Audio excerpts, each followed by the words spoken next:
փոխկապակցում է, ինչպես նաև համապատասխան իրավիճակում նրանց կիրառումը։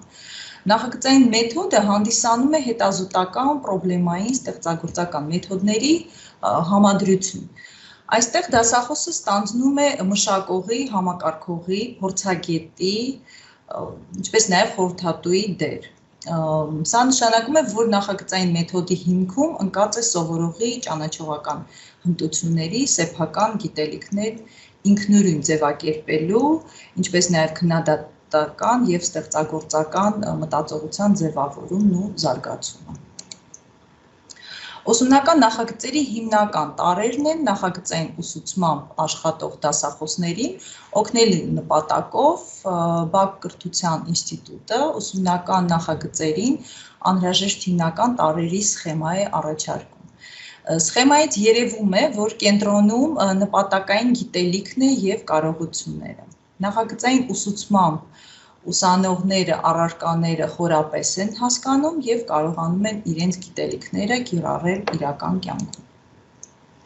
Նախագծի հիմնական նպատակն է տարբեր կարողությունների ձևավորումը, ինչպես արդեն նշեցինք։ Ուսանողները սովորում են տարբեր աղբյուրներից ձեռք բերած գիտելիքներ ինքնուրույն օգտագործել նոր ճանաչողական և գործնական խնդիրների լուծման համար։ Ձեռք են բերում հաղորդակցման, համագործակցության հմտություններ, զարգացնում են իրենց խնդիրների հայտնաբերման, տեղեկատվության հավաքագրման, դիտարկման, փորձերի կատարման և այլ հետազոտական հմտությունները։ Ձևավորում է և զարգացնում են նաև վերլուծական և ստեղծագործական մտածողությունը։ Առաջադրված նախագծում կարևոր է ձևավորված խնդիրը կամ հարցը, որը պետք է հետազոտել և լուծում ու պատասխան տալ, այդ խնդիրը կարող է ռեալ գործնական լինել կամ վերացական օրինակով։ Սովորողներին տրվում է հնարավորություն գործնական խնդիրների կամ առաջադրանքների լուծման գործընթացում ինքնուրույն ձեռք բերել գիտելիքներ տարբեր առարկաներից գիտելիքների ինտեգրման միջոցով։ Հաջորդ տարրերից մեկը անընդհատ հարցումներ, հետազոտությունների իրականացումն է, հարցադրումներ անել նշանակում է փնտրել տեղեկություններ կամ հետազոտել, դա ավելի ակտիվ գործունեություն է, քան գրքից կամ համացանցից արագ ինչ-որ բան վերցնելը։ Հետազոտական գործընթացը կրկնվում է մինչև սովորողները խնդրի լուծմանն են հանգում կամ էլ հարցին բավարար պատասխան են տալիս, հիմնվելով իրենց ինքնատիպ և քննադատական մտածողության վրա։ Նախագծերը կարող են միավորել տարբեր տեղեկատվական աղբյուրները, ավանդական գիրք կարդալը կամ համացանցում տեղեկատվություն փնտրելը միահյուսվում են իրական կյանքի տեղեկատվական աղբյուրներին, առարկայական գիտափորձերին, տվյալ բնագավառի փորձագետների հետ քննարկումներին։ Սովորողները կարող են նաև հարցեր տալ այն մարդկանց, ովքեր օգտագործելու են իրենց նախագծով ստեղծվող օրինակ արտադրանքը կամ էլ հարցումներ անել սոցցանցում, ֆորումներում և այլն։ Նախագծի վավերականությունը նույնպես, իսկությունը նույնպես կարևորվում է, դա ինչ է իրենց ենթադրում, երբ մարդիկ ասում են, որ ինչ-որ բան վավերական է, նկատի ունեն, որ դա իսկական է, կեղծ չէ։ Ուսումնական նախագծեր ձեռնարկելիս պետք է մտածել, թե որքանով են դրանք իրական կյանքին մոտ։ Վավերականությունը մեծացնում է սովորողների սովորելու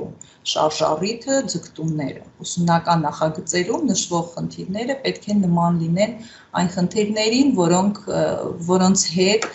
մարդիկ առնչվում են իրական կյանքում։ Հետաքննական համայնքի շրջանակի վրա։ Դասընթացի տևողությունը 3 օր է, որտեղ առաջի օրվա ընթացքին կծանոթանանք հիմնական դրույթներին և հասկացողություններին և կհասկանանք ինչ բան է ճանաչողական ներկայությունը։ Երկրորդ օրը կուսումնասիրենք սոցիալական ներկայություն հասկացողությունը, իսկ վերջին դասին զգացմունքային ներկայությունը և կեզրափակենք դասընթացը։ Դասընթացի ամբողջ ընթացքում երկխոսությունների միջոցով մասնակիցները կներկայացնեն իրենց ուրեմն պատկերացումները և իրենց տարբեր այսպես կոչված արտացոլումները տվյալ նախագծի վրա կպատմեն, թե ինչպես են իրենք կազմակերպում իրենց դասընթացները եւ ինչ մեթոդներ են կիրառում։ Այնուհետեւ ամեն անգամ, ամեն օր դասի վերջում կլինի նման մեթոդների քննարկում։ Ուրեմն դասընթացի յուրաքանչյուր օր ունի հետևյալ կառուցվածքը։ Մինչև դասընթացը մասնագետները դիտում են տվյալ թվային առնչվող տարբեր կլիպներ, այսինքն համառոտ վիդեոդասեր, այնուհետև սկսվում է հարց ու պատասխանների շարքը, տարբեր մասնակիցներ ներկայացնում են իրենց պատկերացումները, այնուհետև տեղի է ունենում խմբային քննարկում եւ վերջում ամփոփում եւ արտացոլում։ Օրվա վերջին արդյունքները գրանցվում են սեփական արտացոլման պորտֆոլիոյի մեջ, այսինքն թարմացվում է այդ reflection portfolio-ն եւ գրանցվում են արդյունքները։ Ուրեմն, ինչպես է թեման քննարկվում խմբերում։ Ամեն մի մասնակից ներկայացնում է ուսուցման կոնկրետ օրինակ, ինչպես է ինքը կազմակերպում ուսուցումը եւ ինչ մեթոդներ է կիրառում, պատմում է դրական եւ բացասական կողմերի մասին եւ ամեն մի փուլում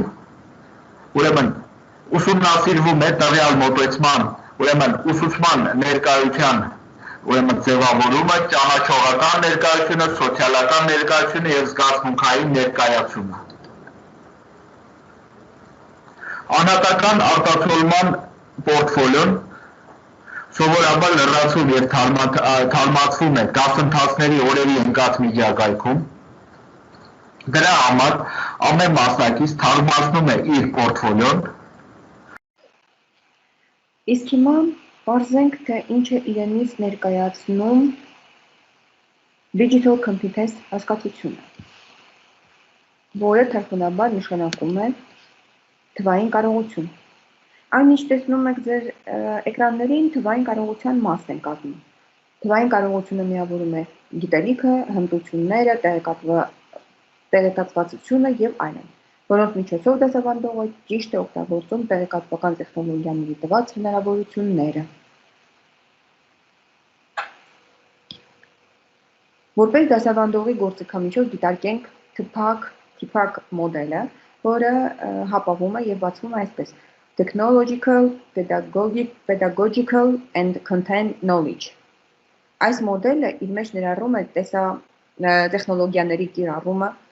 մանկավարժական գիտելիքները եւ բովանդակալից պարունակությունը։ Մանկավարժական եւ դիդակտիկ մոտեցումները դասավանդողին տալիս են բովանդակությունը մատչելի ներկայացնելու հմտություն, որի արդյունքում ունկնդիրը ձեռքը բերում համապատասխան գիտելիքներ եւ դա հենց competence, այսինքն կարողության մասն է կազմում։ Գրեվանտների եւ մագիստրանտների համար, ինչպես նաեւ հատուկ կարիքներ ունեցող ուսանողների համար։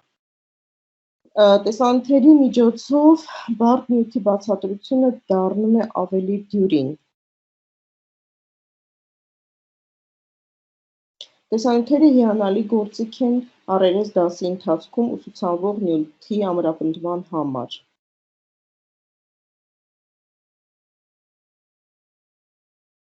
Ավելի շատ ուսանողներ ներգրավելու եւ մոտիվացնելու համար նպատակահարմար է օգտագործել տեսանյութեր։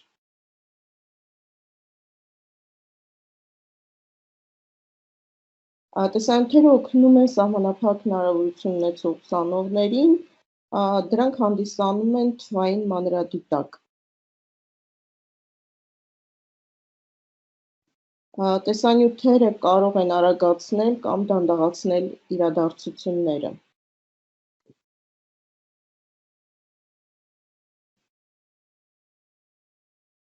Ինչպես նաև կարող են ոգեշնչել ուսանողներին եւ դասախոսները կարող են օգտագործել դասախոսությունը ամփոփելու համար։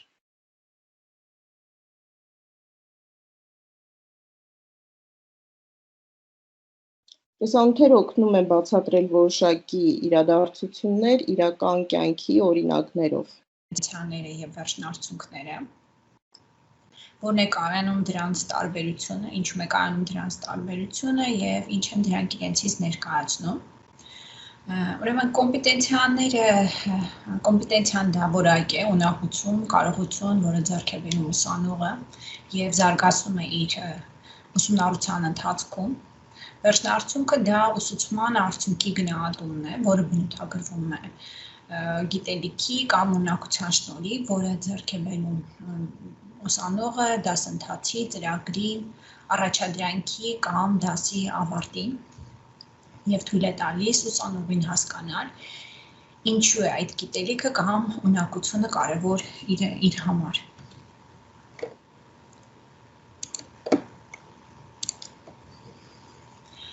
Ուրեմն կոմպետենցիաները ներառում են իրենց մեջ գիտելիք, ունակություն եւ հարաբերություն։ Գիտելիքը դա ցույց է տալիս, թե ինչ մարդ գիտի կամ ինչ կարող է ներկայացնել։ Ունակությունը դա այն է, որ մարդը կարող է անել կամ օգտագործել ունենալով որոշակի գիտելիք։ Հաջորդը եւ վերջինը դա իրենից ներկայացնում է հարաբերությունը, որը ցույց է տալիս ինչպես է մարդը իրեն պահում համապատասխան կարգավիճակում, աշխատանքի վայրում կամ համապատասխան պաշտոնի առկայության դեպքում։ Ինչ կոմպետենցիաներ պետք է ձեռք բերի ուսանողը։ Կոմպետենցիաները սահմանվում են ուսումնասիրելով որոշակի դերեր կամ որոշակի պաշտոններ։ Հաջորդը դա բարձրագույն կրթության մեջ յուրաքանչյուր առարկական ծրագիր պետք է հիմնված լինի կոմպետենցիաների մանրակրկիտ ուսումնասիրության վրա։ Այսինքն մենք փորձում ենք ստեղծել որոշակի հետագայում նաև կխոսենք կոմպետենցիաների տեսակների մասին եւ կխոսենք նրա մասին, թե որոնք կան ընդհանուր եւ առանձնահատուկ կոմպետենցիաներ, որոնք էլ թույլ են տալիս նման հասկացությունների ձևավորում։ Երկրորդը հենց ենթադրում է ընդհանուր կոմպետենցիաների ձևավորում։ Կոմպետենցիաները կարող են նաև չափվել ըստ կրթության արդյունքի, այսինքն յուրաքանչյուր, ինչպես արդեն նշեցինք, յուրաքանչյուր փուլի ավարտին ձեռք են բերվում որոշակի ունակություններ, որոնք թույլ են տալիս նաև այդ չափել կամ գնահատել կրթության արդյունքը։ Ինչպես արդեն նշել էի, առանձնացնում են կոմպետենցիաների երկու տարբերակներ, առաջինը դա ընդհանուր կոմպետենցիաները եւ երկրորդը դա առանձնահատուկ կոմպետենցիաներն են։ Ընդհանուր կոմպետենցիաները պահանջում են բոլոր պրոֆեսիոնալներից, անկախ նրանց պրոֆեսիոնալ գործունեությունից, այսինքն ընդհանուր ակադեմիական ունակություններ եւ հարաբերություններ։ Յուրաքանչյուր մարդ, որը ստանում է որոշակի բարձրագույն գիտելիքներ, օժտված է լինում այդ վերը նշված ընդհանուր կոմպետենցիաներով։ Հաջորդիվ խոսվում է առանձնահատուկ կոմպետենցիաների մասին, որոնք ենթադրում են առանձնահատկություններ յուրաքանչյուր մասնագիտության, պրոֆեսիոնալ գործունեության, այսինքն իրենցից ներկայացնում են որոշակի առանձնահատուկ, որոշակի մասնագիտությանը բնորոշ ունակություններ եւ գիտելիքներ։